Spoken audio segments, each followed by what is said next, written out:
8월 21일 한절 묵상 에스겔 28장 25절 말씀입니다.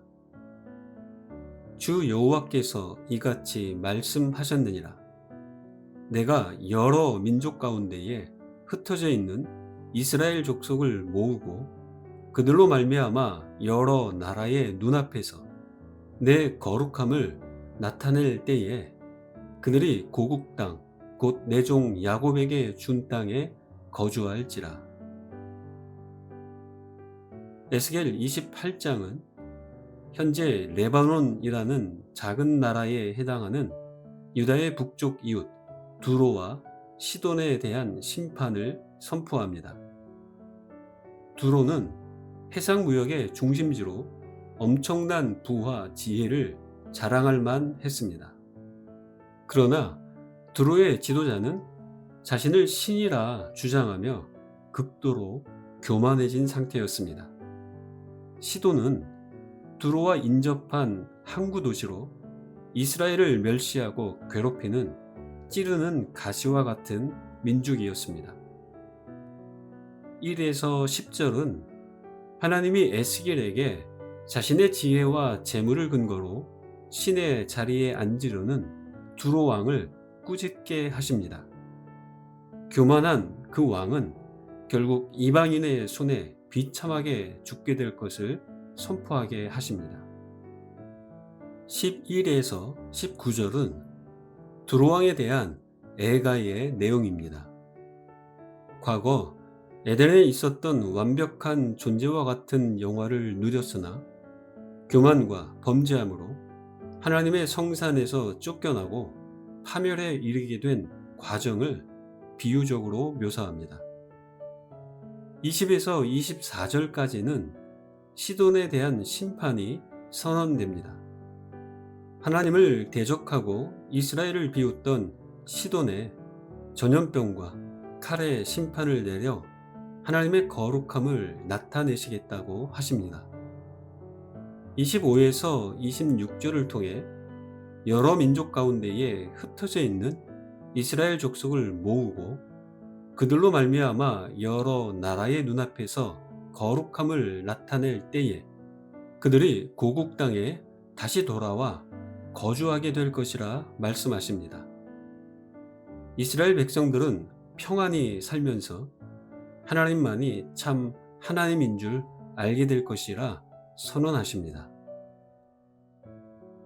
에스겔 28장과 오늘 묵상 구절은 먼저 우리에게 교만을 버리고 하나님 앞에서 겸손히 서라고 도전합니다. 두로 왕은 자신이 이룬 성취와 쌓아 올린 부와 지혜를 근거로 스스로를 높였습니다. 하지만 인간의 성취와 자원은 모두 하나님께로부터 온 것입니다. 이 사실을 잊는 순간 교만은 마음을 사로잡아 하나님을 삶의 주인으로 인정하지 않으며 자기 영광을 위해 살도록 합니다. 그러므로 우리는 내가 가진 재능, 위치, 재물, 영향력, 경험까지도 하나님의 은혜로 주어진 것임을 날마다 인정해야 합니다. 하나님 앞에서 겸손히 낮아지는 삶은 은혜의 통로가 되지만 교만의 끝은 하나님을 대적하는 자리이며 결국 심판과 멸망으로 이어집니다. 또한 고난의 현장에 있을지라도 회복의 하나님을 끝까지 신뢰해야 합니다.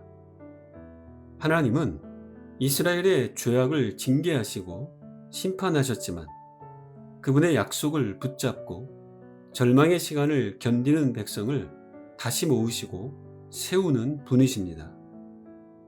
하나님의 약속은 반드시 성취되며 그 약속을 가로막을 수 있는 세력은 없습니다.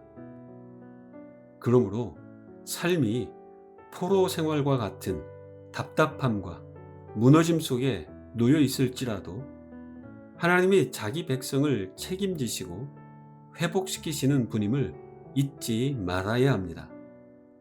지금 내가 처한 상황보다 하나님의 신실하신 성품을 더 크게 바라보며 조급함 대신 믿음의 인내를 선택하는 것이 오늘 우리가 붙들어야 할 도전입니다. 마지막으로 우리의 고난과 회복이 거룩하신 하나님의 살아계심을 드러내는 증거가 된다는 것을 기억해야 합니다.